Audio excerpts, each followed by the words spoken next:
여러분, 여기 지켜내야 됩니다. 여기 우리 땅입니다. 맨날 뺏기면서 살았는데 이번에도 뺏길 수는 없습니다. 이것만 확실히 우리 땅 돼도 우리나라 완전 대박 나는데. 페페TV. 여러분, 칠강구라고 들어보셨습니까?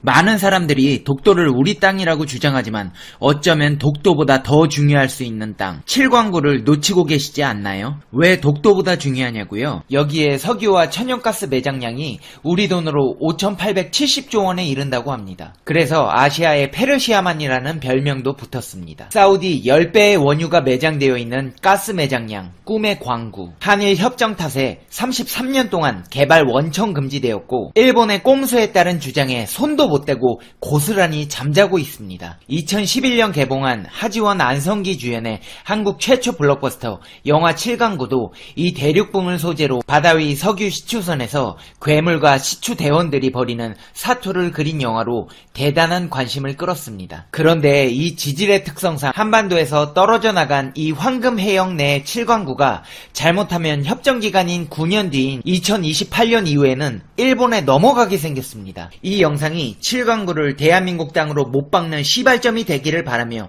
영상 시작하겠습니다. 당신이 구독해야 할 단 하나의 채널, Information Broadcasting, 페페TV Fact Check. 대한민국 제7강구 석유가스전은 동중국해에 있는 대륙붕 지형으로 대한민국의 제주도 남쪽, 일본의 규슈 서쪽에 위치한 구역입니다. 이 구역에는 채산성 있는 석유전 및 천연가스전이 다량 매장되어 있을 것으로 추정되고 있습니다. 대한민국은 박정희 정부 시절 1970년 이 해역 일대에 대한 영유권을 선포하였으나 탐사 기술 부족으로 채산성 있는 석유 탐사에 실패했습니다. 일본 사토 에이사쿠 내각과 다나카 가쿠에이 내각은 대한민국의 영유권을 부정하였으며 한일 양국의 정치적 대립이 이어졌습니다. 이후 한국은 일본과의 공동탐사로 궤도를 바꾸었습니다. 이에 따라 1974년 대한민국과 일본은 이 협정을 체결하여 영유권 문제를 잠정적으로 보류하고 한일 공동개발구역으로 설정하기로 합의했습니다. 협정은 1978년 발효되었고 50년 동안의 유효기간을 설정함에 따라 2028년에 만료됩니다. 2028년 협정이 만료되고 나서는 칠강구의 개발을 두고 양국의 영유권 문제가 재점화될 것으로 예상됩니다. 중국을 포함하여 한중일 삼국이 이미 수역이 자기 관할이라고 주장하고 있습니다. 그러나 1983년 해양법에 따라 200해리의 배타적 경제수역 개념이 등장했기 때문에 대한민국 측에서 협약을 연장하거나 배타적 경제수역의 예외사항을 국제사회에서 인정받는 등 적극적인 외교 노력을 하지 않으면 해역에 훨씬 더 가까이 있는 중국과 일본 측에서 이 구역의 대부분을 가져갈 것으로 예상하고 있습니다. 이 해역에는 석유와 천연가스 매장량이 흑해 유전과 맞먹는 72억 톤에 이를 것으로 추정되고 있습니다. 때문에 개발 초기에는 기대 속에 노래가 만들어지기도 했습니다. 중국은 한국, 일본, 류크, 대만으로 이어지는 미국 제7함대와 일어날 충돌 문제 등으로 인해 공동개발을 인정하지 않고 있습니다. 2008년 일본과 중국 양국 간의 공동개발 논의가 이루어져 공동개발 수역까지 설정하는 등 합의까지 간 적이 있으나 이후 조약 체결 교섭이 중단됐고 그 후에 동중국해의 양국 중간수역에서 중국 측의 일방적인 유전 및 가스전 탐사, 채굴이 계속 이어지고 있습니다. 중국은 총 16기의 유전과 가스전을 설치하였으며 2019년 현재에도 계속해서 추가 개발을 진행 중입니다. UN 대륙붕 한계위원회에서는 칠강구 분쟁에 대한 각국의 주장을 듣고자 이미 1999년에 10년간의 조사기간을 주고 2009년 5월 2일까지 자료를 제출하라고 요구했습니다. 그러나 대한민국은 10년이라는 긴 기간을 보냈음에도 정식 문서 대신 8쪽짜리 예비정보만 제출한 상태로 마감했습니다. 반면 일본의 경우 수백 쪽에 이르는 조사 자료를 제출해 일본 영토의 2배에 가까운 대륙붕을 일본 관할 수역으로 신청하였습니다. 2013년 8월 28일 한국 정부는 UN 대륙 방한계 위원회에서 동중국해에서 한국 대륙붕이 오키나와 해구까지 이른다는 견해를 국제사회에 공식 천명했습니다. 근데 이게 좀 억지인 게 한마디로 한국의 입장은 중국의 논리로는 중국에 밀리고 일본의 논리로는 일본에 밀리는 주장입니다. 칠강구는 일본의 꼼수로 영토가 넘어가게 생겼습니다. 바로 이 점이 우리가 칠강구에 주목해야 할 이유입니다. 1970년대 박정희 정권 때 석유 시추를 시작하면서 공동 개발을 하자던 일본은 50년 동안 같이 개발해서 같이 이익을 나누자고 했습니다. 그런데 1978년부터 석유 시출을 하던 일본이 1986년부터 돌연 공사를 중단해버린 지가 33년째입니다. 우리나라는 가능성이 크다고 생각한 반면 겉으로 일본이 내세우는 것은 가능성이 없다고 판단해 중단한 것이라지만 일각에서는 일본이 한국을 떼어내기 위한 급할 것이 없다는 분석에서 나온 꼼수라는 견해입니다. 또한 당시로서는 한국의 기술력이 딸려 어떻게 할 수도 없었습니다. 그렇기 때문에 일본에서는 갑자기 시출을 그만두었고 시간을 미루어 50년의 계약기간이 끝나면 유엔이 정한 국제법에 의해 제7광구는 일본에게 넘어가는 걸 기대했다는 게 불보듯 뻔한 수작입니다. 이 7광구는 엄청난 가치를 가지고 있습니다. 이 해역에는 석유와 가스 매장량이 흑해 유전과 맞먹는 72억 톤에 달할 것으로 추정되고 있습니다. 일본에서 독도보다도 더 탐내는 한국의 영토가 7광구입니다. 바로 세계 최대 산유국인 사우디아라비아의 10배에 달하는 원유와 천연가스가 묻혀있을 것으로 추정되는 꿈의 광구 대륙붕이 바로 7광구입니다. 7광구는 제주도 남쪽 바다부터 일본 오키나와 해구 직전까지 이어진 대륙붕으로 면적은 서울의 약 124배인 82,000 제곱킬로미터에 이릅니다. 원유 매장량도 미국 전체 매장량의 4.5배인 1000억 배럴에 달할 것으로 추정되고 있습니다. 유가를 배럴당 50달러로 단순 계산해도 경제적 가치가 무려 5조 달러, 우리 돈으로 5,870조 원에 이릅니다. 그래서 아시아의 페르시아만이라는 별명도 붙었습니다. 미국 우드로 윌슨 연구소는 7광구가 위치한 대륙붕 전체의 천연가스가 약 175조에서 210조 입방피트에 매장돼 있을 것으로 분석했습니다.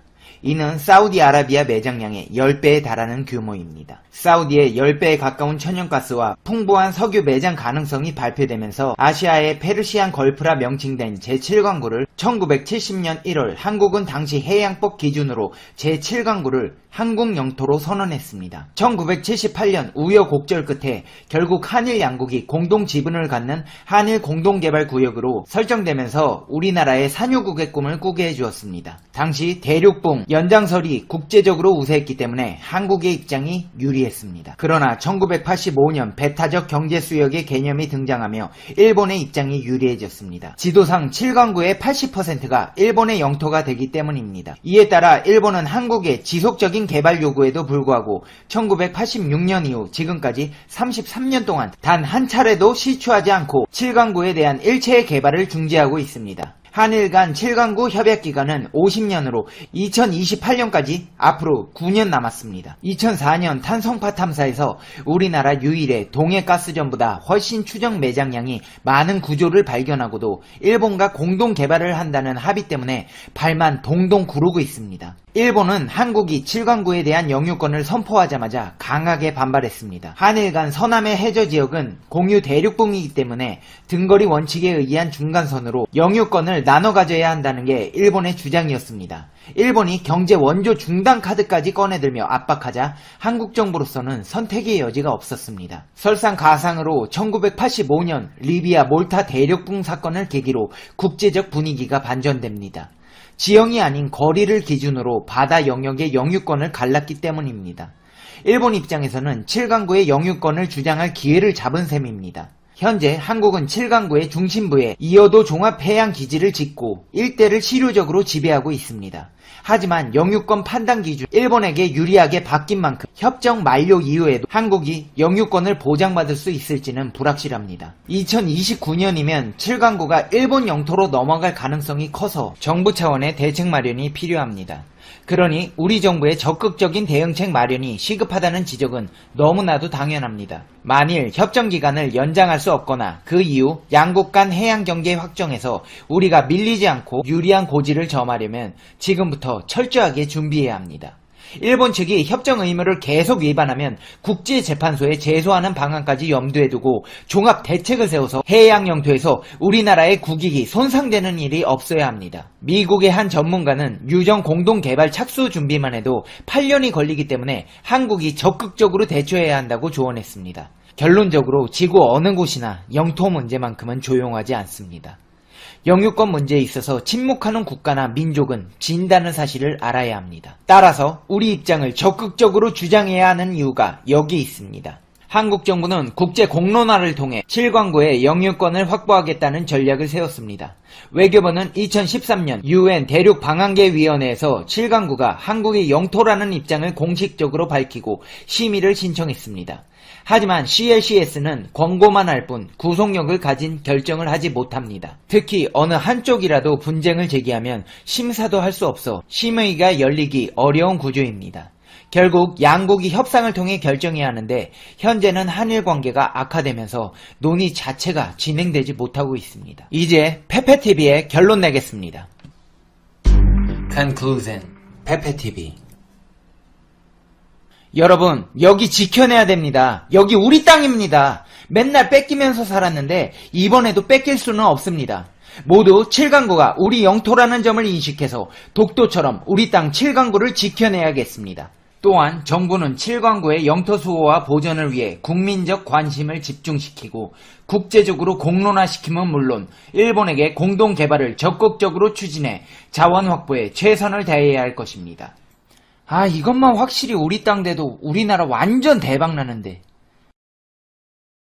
호주와 중국의 갈등이 심각한 상황입니다. 지난 4월까지만 해도 두 나라의 관계가 이처럼 악화될 것이라고 예측한 사람은 거의 없었습니다. 사태가 걷잡을 수 없게 된 이유는 코로나19 발언에 대한 국제조사 주장 때문입니다. 호주가 완전히 미국의 편을 들어버린 것이죠. 그 후 8개월 동안 두 나라는 사실상 수교를 끊다시피 하고 있습니다. 호주와 중국은 통상, 외교, 국방 등 모든 분야에서 충돌하고 있고 양국 국민들도 자존심 대결을 벌이고 있습니다. 그런데 호주를 향한 중국의 제재 수위가 나날이 높아져 갈등은 금방 끝나지 않을 것으로 보입니다. 홍콩 언론에 따르면 중국 철강협회가 호주 철광석 업계에 대한 조사에 착수했다고 합니다. 공급량을 일부러 줄여 철광석 가격을 올린 게 아닌지 조사해봐야겠다는 것입니다. 실제로 철광석 가격은 지난주 톤당 160달러로 연초 대비 2배가량 올랐습니다. 관계 악화 이후 중국은 호주산 제품에 잇따라 제재 조치를 취해왔습니다. 그런데 호주의 실질적인 경제적 타격은 없었습니다. 철광석 가격이 크게 올랐기 때문이죠. 드디어 중국이 철광석 가격까지 문제 삼기 시작했습니다. 철광석까지 건드렸다는 건 사실 끝을 보겠다는 심산입니다. 중국은 전체 철광석 사용량의 60%를 호주에 의존하고 있습니다. 호주 역시 대중국 수출품 중 40%가 철광석입니다. 따라서 이 싸움은 두 나라 모두에 상당한 타격을 입히는 것입니다. 양국 모두 철광석의 수입처와 수출처를 다변화하는 것이 현재로서는 불가능합니다. 글로벌 전문가들은 철광석 싸움만큼은 피할 것이라고 전망했습니다. 하지만 중국은 최후의 카드까지 꺼내놓고 말았습니다. 중국의 전략은 내가 큰 부상을 입더라도 상대의 숨통을 끊어놓겠다는 것입니다. 이런 다급한 상황 때문인지 호주의 다국적 자원업체 리오틴도 그룹이 나섰습니다. 향후 2년간 중국의 최대 국영 철강회사 바오우강그룹과 저탄소 제강 연구를 위해 1,000만 달러를 투자하기로 합의했죠. 정부끼리는 으르렁대지만 기업들끼리는 손을 잡는 모양새입니다. 사실 이 싸움이 호주에게 불리한 건 사실입니다. 그렇기 때문에 중국이 과감하게 선제 공격을 한 것이죠. 호주의 경우 전체 수출의 40%를 중국에 의존하고 있습니다. 반면 중국의 수출 중 호주의 비중은 2%도 안 됩니다. 따라서 호주는 철강석 외에는 마땅한 대응 수단이 없습니다. 중국은 그동안 호주산 소고기를 규제하고 와인과 보리 등의 고율 반덤핑 관세를 부과했습니다. 호주는 보리 반덤핑 관세 문제를 세계무역기구에 제소하는 정도의 조치만 취했습니다. 무척 소극적인 대응이죠. 사실 두 나라의 갈등 원인은 단순히 코로나19의 발원지 조사 문제가 아닙니다. 근본적인 문제는 따로 있죠. 바로 지정학적 위치와 더불어 국제외교 문제입니다. 호주는 중국의 태평양 진출을 막으려는 미국의 최고 파트너입니다. 미국이 주도하는 안보협의체 쿼드의 구성국가가 바로 호주, 인도, 일본이죠. 지도상으로 볼 때 호주가 중국의 남쪽, 인도가 서쪽, 일본이 동쪽을 각각 맡아 중국을 포위하는 개념입니다. 중국 입장에서는 호주가 상당히 미울 겁니다. 경제적으로는 자신들에게 더 의지하면서 뒤통수를 치고 있다고 생각한 것이죠. 더욱이 호주는 미국의 여러 동맹국 중 가장 절친한 동맹, 이른바 혈맹으로 꼽히는 나라입니다. 현재 동아시아의 한국과 일본을 제외하고 미국의 최고 우방은 어디일까요? 4개의 나라를 꼽을 수 있습니다. 영국, 호주, 캐나다, 뉴질랜드입니다. 미국을 포함해서 이렇게 4개의 나라를 파이브 아이즈라고 부릅니다. 5개 나라의 정보기관은 협정에 따라 첩보를 교환하고 있습니다. 호주가 화웨이 등 중국 5G 장비를 원천 금지한 것도 미국을 중심으로 보았을 때 당연한 결정이죠. 자, 그런데 여기서 반전 상황이 벌어졌습니다. 중국이 호주 때리기의 일환으로 호주산 석탄 수입을 금지한 것이 부메랑으로 돌아오게 된 것입니다. 중국 현지에서는 난리가 났습니다. 공장 가동에 차질이 빚어지고 밤에 가로등이 켜지지 않으며 엘리베이터가 운행 중단하면서 사람들이 30층을 걸어 올라가는 일도 벌어지고 있습니다. 홍콩 언론에 따르면 중국 저장성과 후난성을 비롯한 여러 지역이 최근 잇따라 질서 있게 전력을 사용하라는 통지문을 발표했다고 합니다. 저장성은 오는 31일까지 상업지역에서는 기온이 무려 3도 이하로 떨어질 때만 난방기구를 켤 수 있다고 고지했습니다. 행정기관들도 최소한으로 난방기구를 가동해야 합니다. 저장성의 이우시와 진화시가 발표한 에너지 절감 계획에 따르면 공공장소에서는 기온이 5도를 넘기면 난방을 끄고 조명은 합리적으로 사용해야 하며 3층 이하 승강기는 가동을 멈추어야 합니다. 이로 인해 상업지역에서는 매일 오후 3시면 정전이 발생해 업무 차질이 빚어지고 있습니다. 사흘에 하루씩 작업이 중단되면서 수출 제품을 생산하는 업체들이 직격탄을 맞고 있습니다. 중국 현지에서 전력이 부족해진 이유가 뭘까요? 중국이 지난달 6일부터 호주산 석탄 수입을 중단했기 때문입니다. 호주 매체에 따르면 호주산 석탄의 중국 수출은 지난달 첫 3주 동안 96% 급감했습니다. 뉴욕타임스는 중국이 올해 8월부터 호주산 석탄을 차츰 줄여나가다 이제는 공식적으로 수입 금지를 발표했다고 보도했습니다. 호주산 석탄은 중국 석탄 수입의 57%를 차지하고 있습니다. 대책 없이 호주산 석탄 수입이 계속 중단되면 중국의 다른 지역에서도 전력 부족 현상이 나타날 것이 분명합니다. 중국 측은 애써 부정하고 있습니다. 최근 전력 부족 사태는 산업 분야의 고속 성장과 추워진 날씨 때문이라고 주장했습니다. 하지만 석탄 분야에서만큼은 중국이 물러날 수밖에 없을 겁니다. 중국은 에너지 체계가 워낙 낙후되어 있기 때문입니다. 호주보다 안정적으로 석탄을 제공할 국가는 지구상에서 찾을 수 없을 겁니다. 어차피 석탄 하나를 내주더라도 가까스로 승기는 계속 가지고 가니까요. 그런데 철광석을 막으면 또 다른 부작용이 없을까요? 역시나 중국으로서도 상당히 큰 부상을 입게 될 것입니다. 그런데 무엇보다 가장 큰 문제는 양국 국민들 간에 감정 싸움이 벌어지고 있다는 것입니다. 훗날 정부 차원에서 화해를 하고 교역이 재개되어도 국민들의 악감정이 남아있으면 진정한 의미의 관계 회복은 어려워집니다. 상대방의 상품 및 서비스에 대한 불매가 계속될 수 있고 국제관계에 대한 이슈가 있을 때마다 상대방을 지나치게 비방할 수 있기 때문입니다. 실제로 이달 초 중국의 한 젊은이가 호주군이 아프가니스탄에서 민간인 소년을 살해하는 모습을 컴퓨터 그래픽으로 만들어 올렸습니다. 외교 문제가 되었었죠. 지난달 호주 공영방송은 어린이용 프로그램에서 중국 당나라 시절 황후가 쥐와 벌레를 먹는 모습을 대역의 재현으로 방영했습니다. 이에 중국 네티즌들의 거센 항의를 받았죠. 일부에서는 중국의 호주 공격이 한중의 사스 고고도 미사일 방어 체계 갈등 때와 비슷한 양상으로 흘러갈 수 있다고 보고 있습니다.